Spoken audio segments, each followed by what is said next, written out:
fireworks.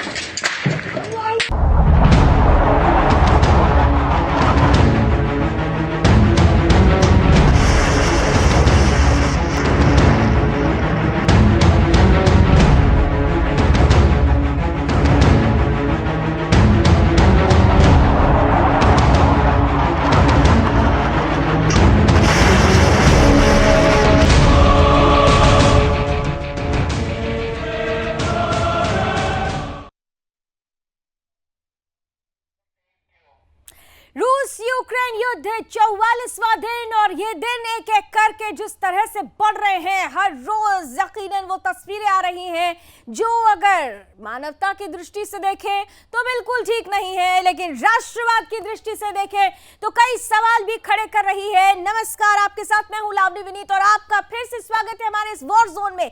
ये वो war zone है जो न केवल रूस और यूक्रेन में हर पल बदलती तस्वीरों का गवाह बन रहा है, साक्षी बन रहा है, बल्कि इस युद्ध से सबक लेने की क्या जरूरत है, यह युद्ध किस तरीके से भारत के लिए एक नई तस्वीर लेकर आ रहा है, इन सब की कहानी, इन सब की बातें इस वॉर जोन से होती है। तो चलिए शुरू कर लेते हैं जल्दी से वर्ल्ड वॉर का अपडेट। सबसे पहले आपको दिखाते हैं 10 पॉइंट्स में, जल्दी जल्दी आपको बताते हैं कि बीते 24 घंटे में रूस और यूक्रेन के बीच हुआ क्या है। जल्दी से जरा लेकर आइए। हमले के बाद से यूक्रेन के हालात बद से बदतर होते जा रहे हैं। आपने देखा कि पहले ही जो परिस्थितियां बनी हुई थी बूचा में हमने देखी, बूचा के बाद कीव और कीव के बाद कई ऐसे जगह है जहां से वही तस्वीरें आ रही हैं, उसी नरसंहार की तस्वीरें आ रही हैं। लेकिन सवाल ये उठ रहा है कि ये नरसंहार करने वाला कौन है। रूस पर उंगली उठाना बड़ा आसान है, लेकिन जेलेंस्की की जिद क्या जेलेंस्की को एक षड्यंत्रकारी नहीं बता रही है, यह भी एक बड़ा सवाल है। इन सब के बीच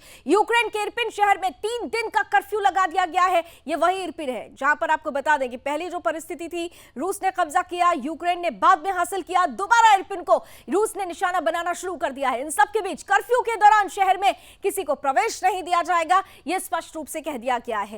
इन सब के बीच एक और खास तौर से अपडेट के तौर पे हम जरा आगे जल्दी जल्दी बढ़ेंगे। यूक्रेन का सूमी पर पूरी तरह से रूसी कब्जे से मुक्त कराने का ऐलान हो चुका है। सूमी में रूस ने जिस तरह से भयंकर बमबारी की थी उसके बाद ही कहा जा रहा था कि रूसी सेना पीछे हटने को तैयार नहीं, लेकिन यूक्रेन ने सूमी का हिस्सा अपने हिस्से में ले लिया है। यूक्रेन की सेना ने यहां दोबारा कब्जा जमा लिया है और इसी के साथ साथ यह कहा जा रहा है कि यूक्रेन अब लगातार रूस को बड़ी चुनौती देते हुए नजर आ रहा है। ऑस्ट्रेलिया ने यूक्रेन को 20 बख्तरबंद गाड़ियां भेज दी है। लगातार यूक्रेन को मदद दी जा रही है, नाटो के तमाम देश मदद दे रहे हैं। जापान ने रूस पर इन सब के बीच कड़े प्रतिबंध लगाने की घोषणा भी कर दी है। पहले ही अमेरिका की तरफ से कड़े प्रतिबंध और अब जापान की तरफ से भी कड़े प्रतिबंध की घोषणा। और अब तक यूक्रेन के 43 लाख लोगों ने दूसरे देशों में शरण ली है, यानी शरणार्थी संकट भी बढ़ता जा रहा है। करीब 65 लाख लोग ऐसे हैं जो अपने ही देश में विस्थापितों का जीवन जीने पर मजबूर हो गए हैं। लेकिन ये लोग जो विस्थापितों का जीवन जीने पर मजबूर हुए हैं, उनके लिए उनका असली गुनहगार है कौन, जेलेंस्की या पुतिन? इस पर भी चर्चा जरूरी है। ईयू ने रूस पर एक और बैन लगा दिया है। यूरोपियन यूनियन की तरफ से लगातार रूस पर बैन लगाया जा रहा है। रूस के कोयला इंपोर्ट, हथियारों पर पाबंदी लगा दी गई है। लेकिन सवाल यह है कि पेट्रोल या तेल पर क्यों नहीं अभी तक प्रतिबंध लग रहा है? जरा सोचिए, ईयू भी अपनी स्ट्रैटेजी के साथ आगे बढ़ रहा है, क्योंकि रूस को यूं ही दरकिनार करके आगे बढ़ना संभव नहीं है। इन सब के बीच आइए इस वक्त की वॉर ब्रेकिंग का रुख कर लेते हैं। आज की वॉर ब्रेकिंग सबसे पहली और बड़ी महत्वपूर्ण वॉर ब्रेकिंग है। कांग्रेस नेता राहुल गांधी का एक बेतुका बयान आया है। बयान बेतुका इसलिए कह रहे हैं क्योंकि राहुल गांधी का यह मानना है कि रूस ने जैसे यूक्रेन पर कब्जा किया, यूक्रेन पर हमला किया, वही भारत के खिलाफ चीन दोहरा सकता है। राहुल गांधी ये कहते हुए नजर आ रहे हैं कि चीन से बचकर रहने की जरूरत है, क्योंकि यूक्रेन जंग के हालात भारत और चीन की तुलना करते हुए वो ये कह रहे हैं कि रूस ने यूक्रेन में जैसा हमला किया वैसा ही हमला चीन भारत पर कर सकता है। अब ये राहुल गांधी है, राहुल गांधी को ये समझना होगा कि ये कांग्रेस का चीन नहीं, ये कांग्रेस का भारत नहीं है, ये वो बदला हुआ भारत है जो चीन को हर मोर्चे पर घेर रहा है। इस बयान के क्या मायने हैं, आइए आज की इसी वॉर ब्रेकिंग के साथ शुरुआत करते हैं। और मेरे साथ इस वक्त कुछ खास मेहमान जुड़ चुके हैं। आज के पैनलिस्ट को अब जल्दी से जरा स्क्रीन पर लेकर आइए। हमारे साथ आज विशेष पैनल के रूप में हमारे साथ जुड़ रहे हैं दो विशेष अतिथि, दोनों स्क्रीन पर आ चुके हैं। Very warm welcome gentleman. हमारे साथ इस वक्त जुड़ चुके हैं जाने माने defence expert colonel Shailendra Singh ji, बहुत स्वागत। और साथ ही साथ हमारे साथ जुड़ चुके हैं जाने माने रक्षा विशेषज्ञ कर्नल JS सोनी साहब, आपका भी बहुत बहुत स्वागत है सर। शैलेंद्र सर, आपके साथ आज शुरुआत कर रही हूँ। देखिए, आज हम जब रूस और यूक्रेन के युद्ध पर सोच रहे थे कि आज हमें कौन सा मुद्दा उठाना चाहिए, किस पर चर्चा की जरूरत है, क्योंकि देखिए युद्ध रोज हो रहा है, कहीं रूस वार कर रहा है, कहीं यूक्रेन वार कर रहा है, ये वार प्रतिवार चलता रहेगा। पहले ही आपसे मेरा डिस्कशन हो रहा था, आपने अभी कल ही कहा था कि अभी ये खत्म होने वाला नहीं है, लेकिन इस सबके बीच में बड़ा हास्यास्पद ये मैटर आ जाता है। राहुल गांधी कह देते हैं कि भाई भारत को समझ लेना चाहिए, सबक ले लो, रूस ने जैसे यूक्रेन के साथ किया, चीन भारत के साथ कर सकता है। ये बयान राहुल की कितनी अनभिज्ञता दिखाता है, क्योंकि रूस हमारी नजरों में राष्ट्रवाद के लिए लड़ रहा है और चीन की नीति हमेशा विस्तारवाद की रही है। इस बयान के क्या वाकई कोई मायने हैं, राहुल जो बयान दे रहे हैं, या फिर यह बात राहुल को समझ में नहीं आ रही है कि भारत बदल चुका है?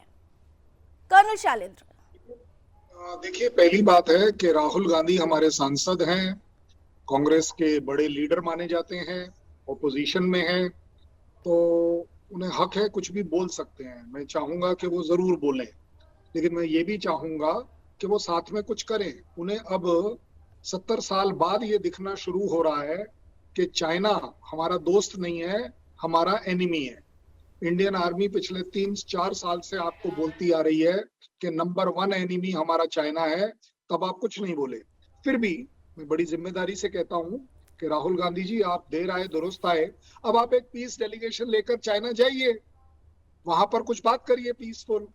भाई, आप इससे पहले जब कांग्रेस पार्टी की तरफ से आप लोग सीक्रेट एग्रीमेंट्स और डॉक्यूमेंट साइन कर सकते हैं, तो आप ये भी कर सकते हैं।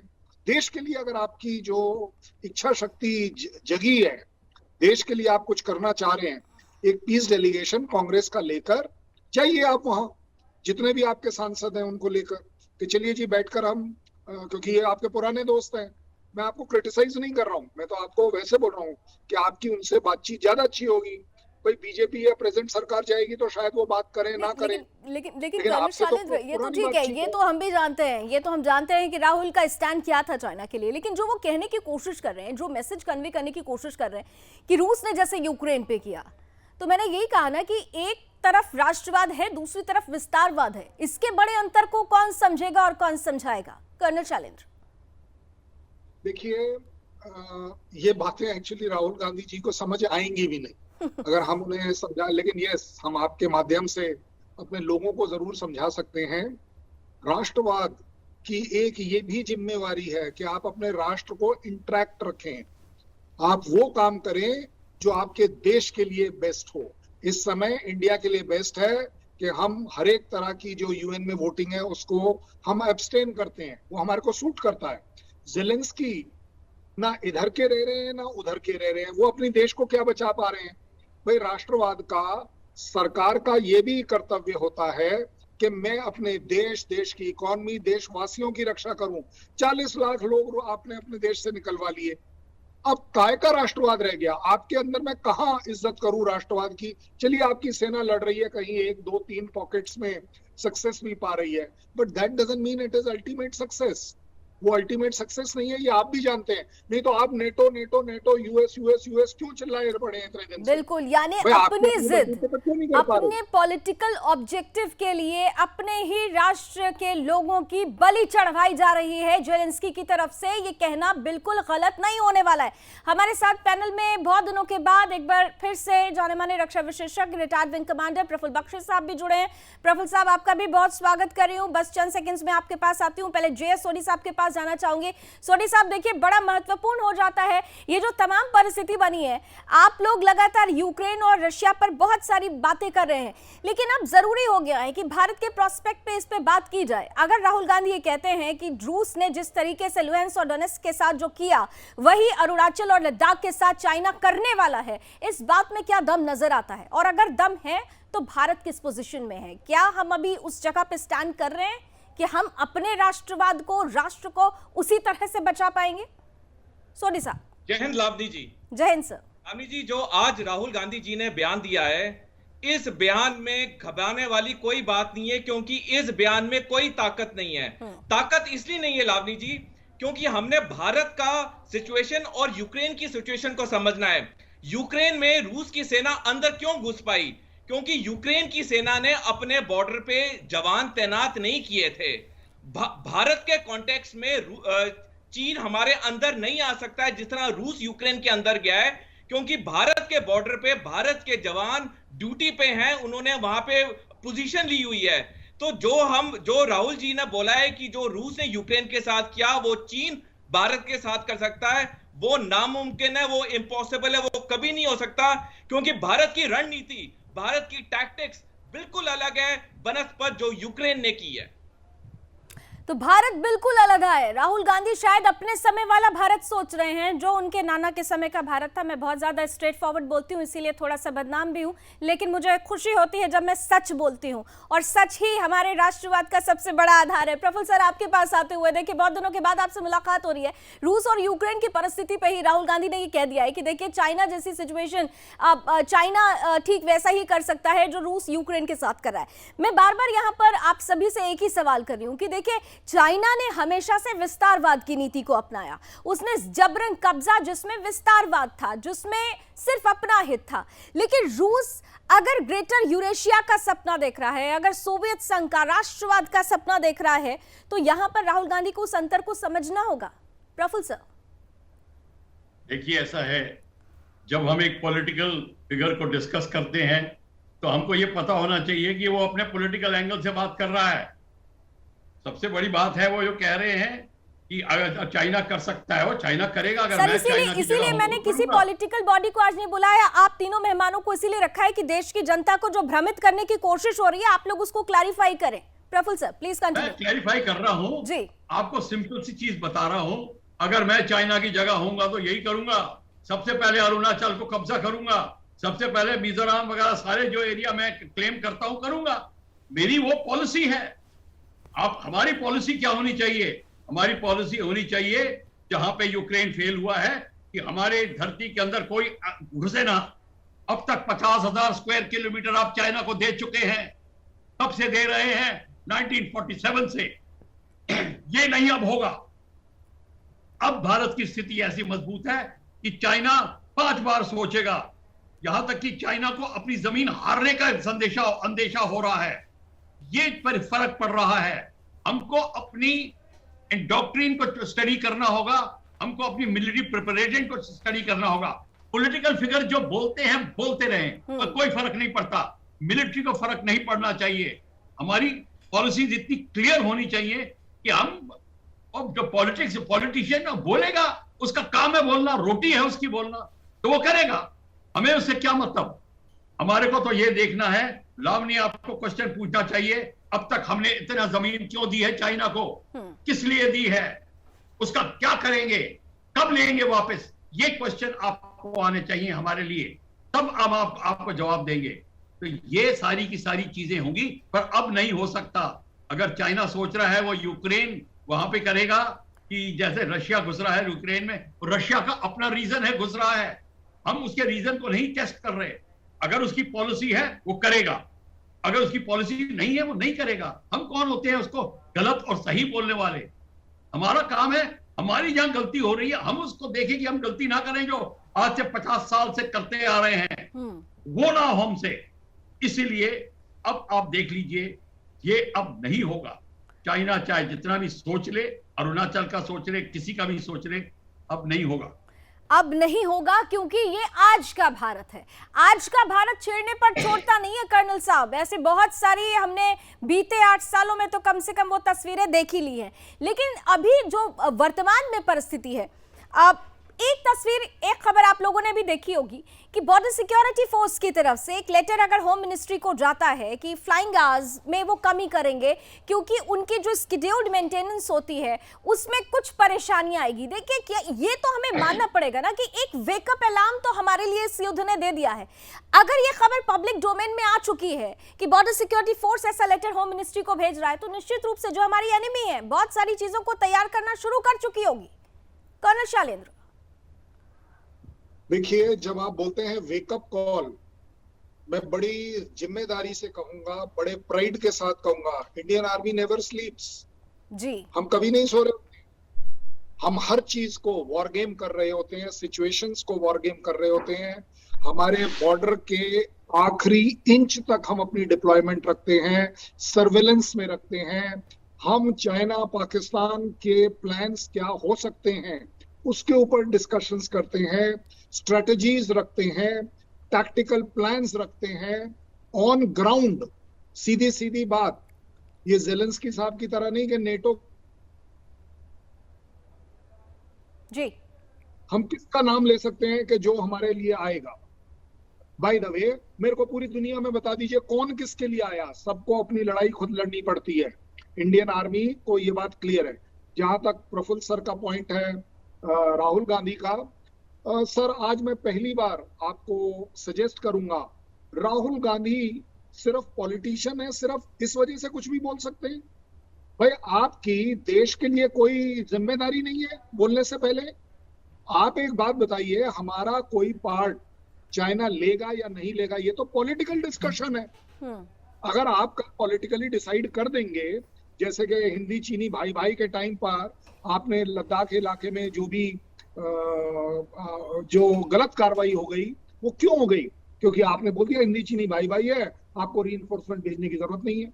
वाह भाई, आज की तारीख में ऑपोजिशन को भी उतना ही जिम्मेदार होना चाहिए, उतना ही देश के लिए प्राइड होना चाहिए, और अपनी पॉलिटिकल एम्बिशन से हटकर आप देश के बारे में सोचें। आप अगर बात करते रहेंगे कि हाँ जी इंडियन आर्मी होते हुए भी चाइना आपके इलाके के ऊपर कब्जा कर लेगा, वो मतलब आप क्या कहना चाह रहे हैं? आप करने देंगे? क्या आप ये कह रहे हैं कि इंडियन आर्मी? तब तो सर मैं तो फिर ऐसी पोजीशन, ऐसी सिचुएशन में यही कहूंगी कि जेलेंस्की की जिद थी क्योंकि उनको कुर्सी की चाहत थी। यहाँ राहुल गांधी और संपूर्ण कांग्रेस की भी एक जिद है क्योंकि एक परिवार को कुर्सी चाहिए। तो देश और देश को ताक पर रखिए, आर्मी को ताक पर रखिए और ऐसे पॉलिटिकल स्टेटमेंट देते रहे। लेकिन बहरहाल इतना जरूर है कि हमारे देशवासियों को, इसीलिए हम आप लोगों को सामने लेकर आते हैं कि ऐसे जो भ्रमजाल फैलाते हैं उनका एक बड़ा जवाब आप लोग दे पाए। एक और बड़ा महत्वपूर्ण सवाल है, प्रफुल्ल सर आपके पास आते हो और फिर सोनी सर आपके पास आती हूँ, कि आज जो परिस्थितियां रूस के लिए बन रही है, ये कहा जा रहा है कि ये तमाम स्थिति युद्ध में प्री वॉर स्ट्रैटेजी रूस की फेल हुई है, रूस का पतन हो रहा है। रूस का पतन चीन का उत्थान है जो भारत के लिए मुसीबत भरा है, ऐसा कुछ विशेषज्ञ कहने लगे। आप कितना सहमत है प्रफुल्ल सर इससे? क्या वाकई रूस का पतन चीन का उत्थान मान ले? देखिए, मैं इस बात को आपको क्लियरली बताऊंगा कि रूस ने अपनी जो प्लानिंग करी है वो उसी के अनुसार चल रहा है।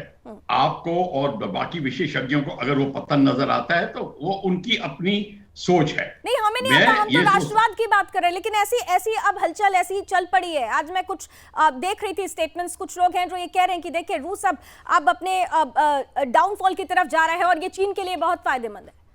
देखिए, ऐसा है, रूस अब अगर डाउनफॉल की तरफ जाता है तो चीन को फायदा कैसे होगा ये आप खुद ही सोच लीजिए। मेरे ख्याल से रूस और चाइना अगर साथ में मिलके काम करेंगे तब वो चैलेंज करेंगे वेस्टर्न पावर्स को। अगर रूस का पतन होता है और चाइना उठता है तो वो चाइना के लिए ज्यादा अच्छा नहीं होगा, क्योंकि सारी टेक्नोलॉजी तो चाइना रूस से ले रहा है। एवरीथिंग इज रिवर्स इंजीनियर करके बना रहा है। सारे के सारे जहाज रूस के हैं। इंजन अभी तक चाइना नहीं बना था, रूस से लेता है। तो रूस के पतन चाइना के लिए ठीक नहीं होगा। तो फिर चाइना का ये कौन सा मूव है सर? 3 साल पहले तक पश्चिमी देशों के खिलाफ रूस और चाइना मिलकर अपना स्टेटमेंट भी देते थे, अपना काम भी करते थे, लेकिन इस बार देखिए चाइना ने चुप्पी साध ली है।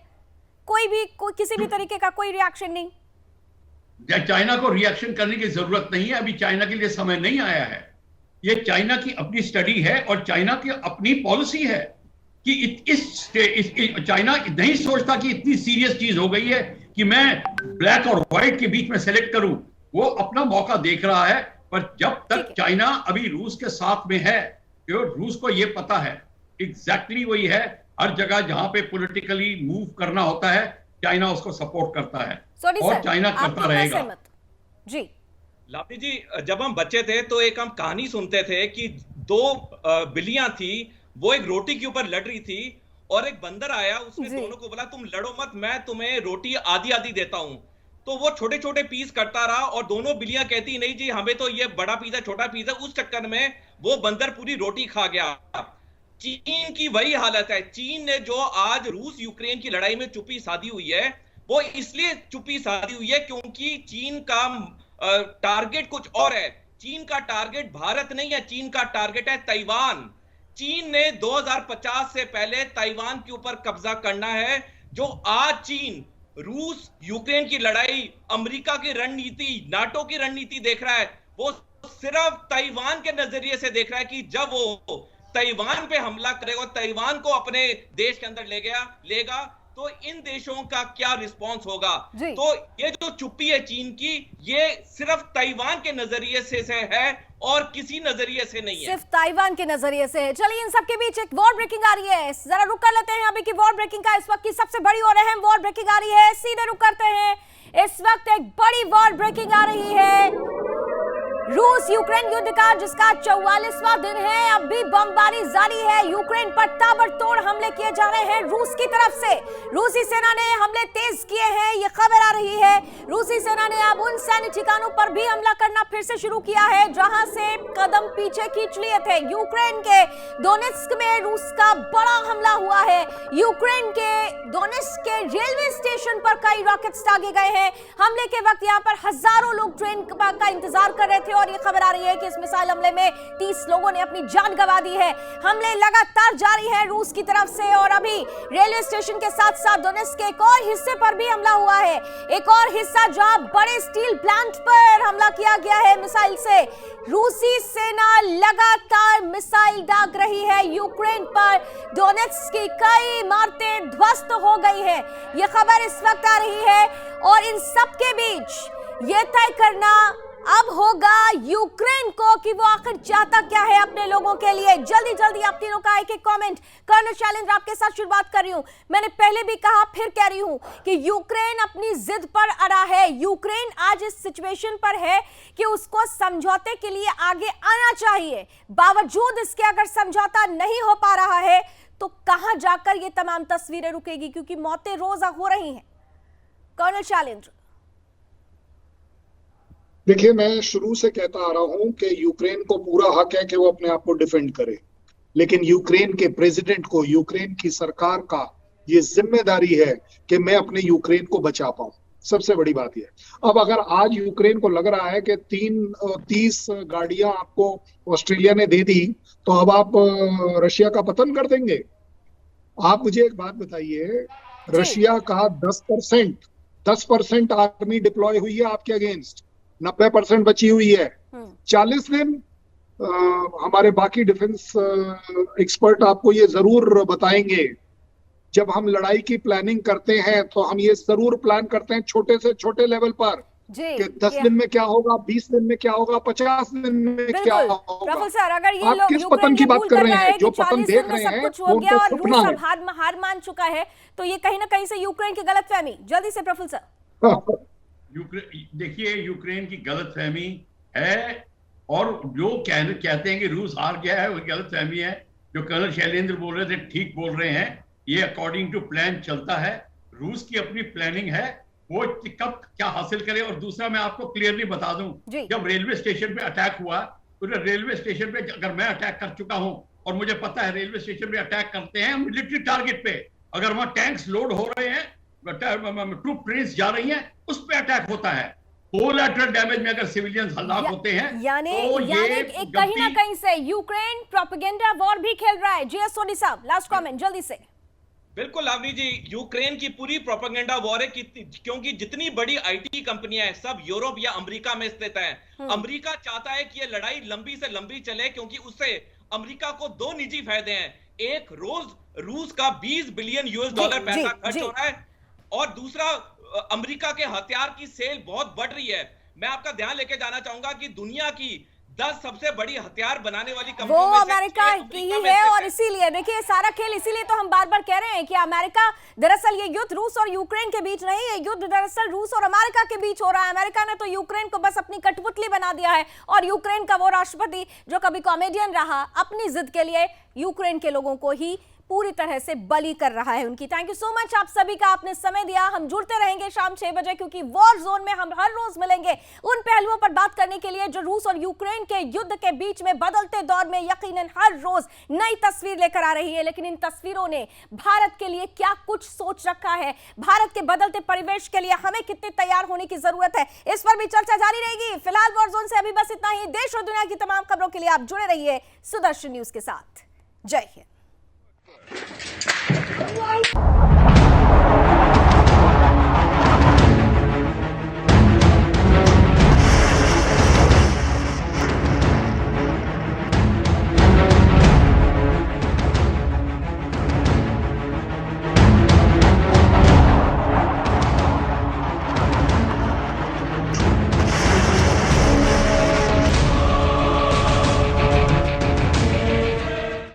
नमस्कार, मैं हूं लावनी विनीत। अगर आपको हमारा ये वीडियो पसंद आया है तो लाइक कीजिए, शेयर कीजिए और कमेंट कीजिए, और हाँ, हमारे चैनल को सब्सक्राइब और फॉलो करना मत भूलिएगा, ताकि आप निरंतर प्रखर राष्ट्रवाद की खबरों के साथ जुड़े रह सकें।